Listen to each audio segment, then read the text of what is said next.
All right, I think it's time we talk about Gorge. So it is April 18th and the race was April 1st, and I think this video is long overdue. So normally I do like a race recap like at the end of my race video. I just had so many technical difficulties with uploading my Gorge video by the time that I got it to a spot where I could upload it and realized, oh, I haven't filmed a recap. I just decided, okay, I just want to get the footage out and then I'll do the race recap like later. So now here we are. That was a very hard race. That was very emotionally taxing, but I finished. And now we're just gonna go through the recap.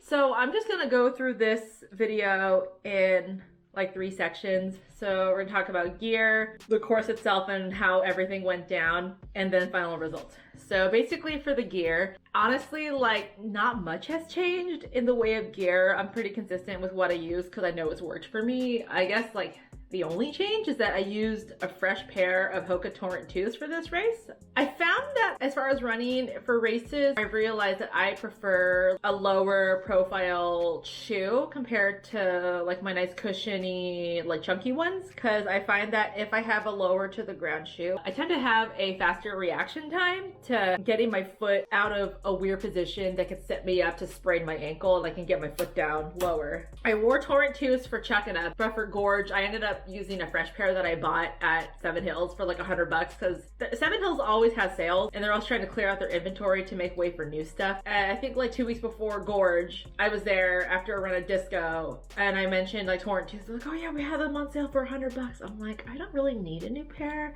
but you know what? I'm gonna get one anyways. I'm really glad I had a fresh pair of shoes for Gorge because I think that made like a pretty big difference because the shoes I wore for Chuckanut are great, but the upper was starting to separate from the midsole and I'm like, I don't want to deal with that on race day for Gorge when I'm out there for like hours and hours, so squared away with that. Okay, so the course itself.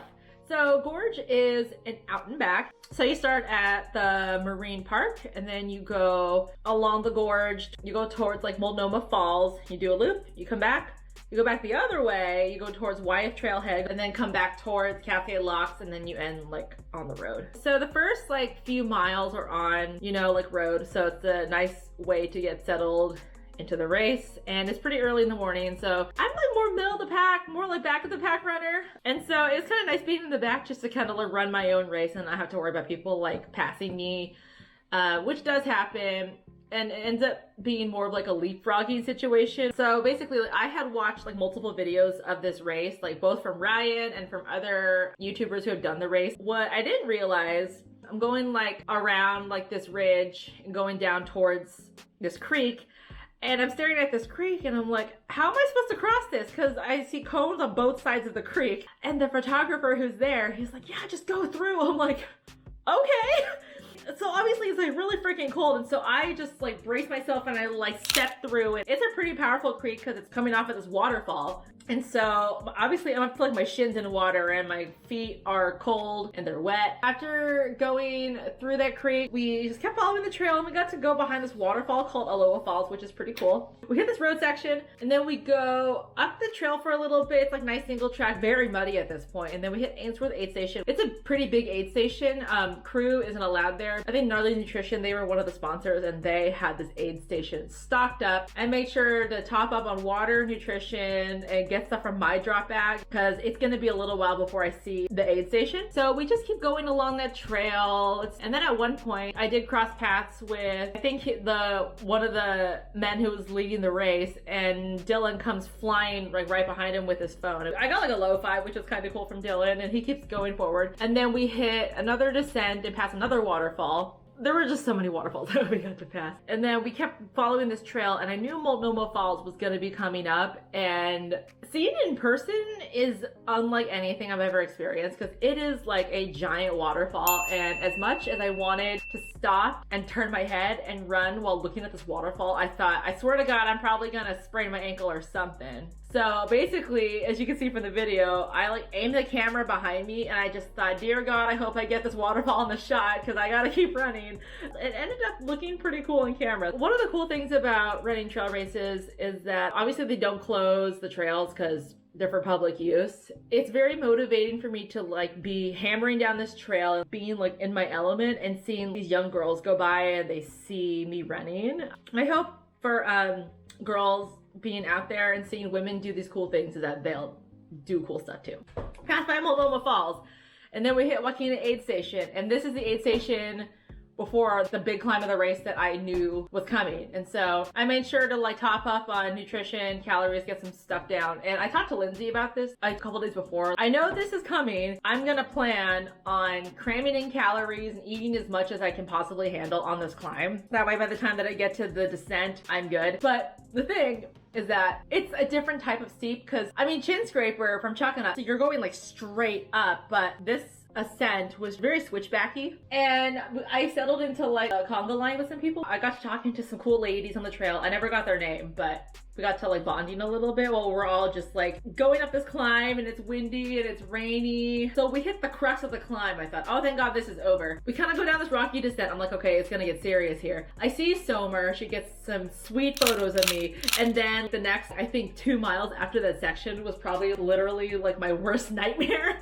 because it is so technical and rocky. As much as I wanted to like kind of slow down, I felt a runner behind me. So I felt like I had to keep moving forward. That way I don't cause a traffic jam. And that was like the most mentally taxing part of this entire race. But you know, I managed to get out of that section like relatively unscathed. There's only one part where I had stepped on a rock. It kind of slipped, but I felt my ankle kind of be like, oh, you're not supposed to do that. And it didn't even really hurt. I managed to like get my foot off the rock and put it down somewhere flat, and the runner behind me was like, nice catch. I'm like, thanks, because I have a bad history of spraining my ankles. After that descent, we did some climbing and started making our way back towards Ainsworth. I went into Ainsworth, and there are a couple photos of me that I think James took where I just look so freaking broken. I stayed at that aid station, I think, longer than I needed to, because I just needed to like get my head on straight, because that section was just really rough. I managed to have some broth, get more calories in, get some more water, and just kind of regroup. And so going back down that section, I hit the road again, and I changed the music to something a little more upbeat to kind of get me pumped up again. My aftershocks started saying charge me. I'm like, oh my God, no, this cannot be happening.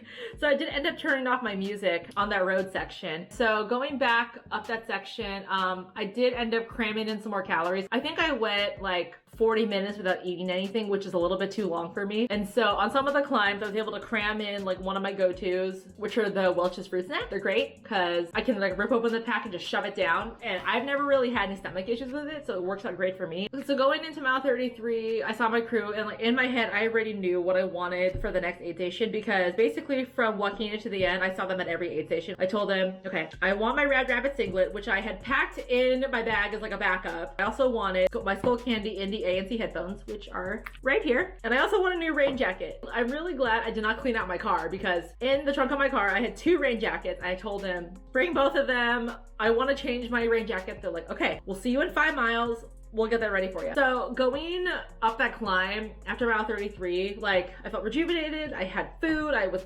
warm-ish. And so we hit like mile 35 or whatever, and the sky goes dark. I thought, oh, this can't be good. And so I feel the wind come in, and then suddenly I'm pelted with like sideways blowing hail. And I thought, why? Why is this happening? Like I'm already like not in a good mood because the weather sucks today. But I just kind of powered through it. And then I go down this descent, which I had done before. It's like a gravel road, which is perfect. I can hammer down that with no problem. And at one point during that section back towards like Cascade Lock, yeah, my ankle started hurting, and it wasn't because I like sprained it or anything at this point. I got a little zesty with taping out my ankle the night before. I thought, okay, 2 options. Either I tough this out and just like grit through this pain in my ankle, or I have them retape my ankle. The bag I packed for my crew, it had everything. It had like my nutrition, hydration, I had extra tape, scissors, pre-wrap, all that.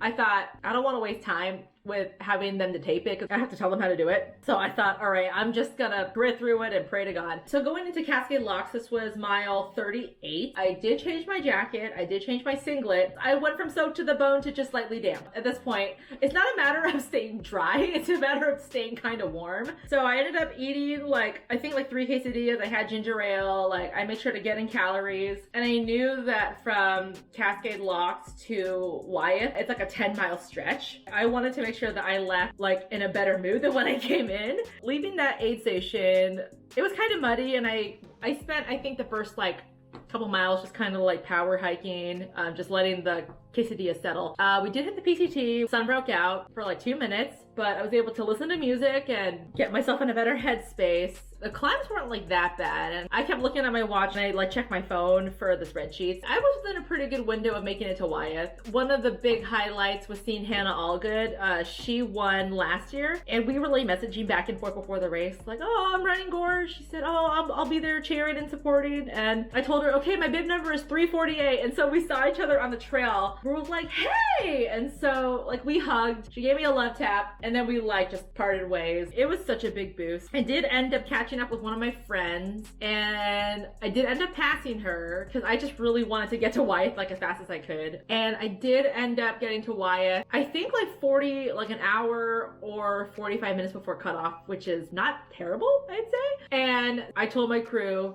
okay, I want my poles. Like, okay, so here's the thing.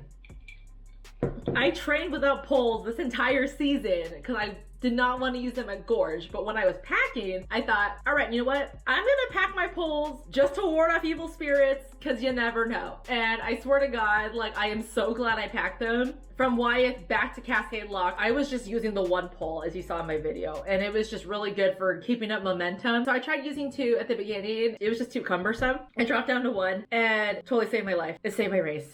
And so the last 7 miles of this race was the most stressful 7 miles I've probably ever run. Probably like more stressful than when I ran Oregon Cascades, and this is why. So we're about like, I think like 4 miles from the aid station. I'm having Reed keep track because I'm not paying attention like that much. Because A, like I'm tired. B, my GPS, it was off or something. So it was like 2 miles off of like what the actual aid station was based on the website. And so we're kind of puttering along, and there's people behind us, and I know this. And so Reed tells me, hey, I think we're like 45 minutes away from cutoff, and I'm thinking like, oh my God, like we really gotta move. I start getting like faster and faster. I was like 15-minute pace, then like 14, 13 pace, and I can't stop to look behind me, but I could hear like a group of people behind me, and I told them, like, if you guys want to pass me, like you're more than welcome to. They're like, no, you're good, you keep going. And so we're like flying down the trail, and I'm yelling rock, and Reed's yelling rock, because everyone behind me, they can't see what's happening, and they're like relying on me, and I'm feeling pressure now. We got into Cascade Locks at, I thought, like 20 minutes before cutoff. After the fact, they told us we came into Cascade Locks like 10 minutes before cutoff. I'm really glad they did not tell me that, otherwise I would have been a lot more stressed out. So I get into Cascade Locks, I tell Alexa, I want a new water bottle. We just swap it, and then I leave. We get out of there, I think within 30 seconds of me getting there.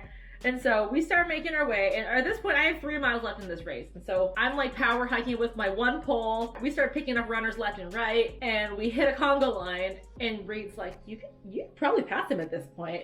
I hear him, I ignore him, because the trail is like this wide-ish. It's narrow enough I can't safely pass people, you know, in my opinion. So we keep puttering along, and then the last 2 miles are road. So once we hit the road, I start booking it. So Reed is a really fast road runner, so he was just like slightly ahead of me on the road, which I'm totally fine with, and I'm glad he did that. So we're like running along, and then we hit the uphill. I'm like, I remember this. So I tell him, okay, I need to walk for like 30 seconds. He's like, that's fine. We're power walking. And so I kind of like look behind me, and I see headlights like bobbing, and I'm like making out the shape of the runners. I thought that they were like actually running, so I thought, oh no, we gotta go.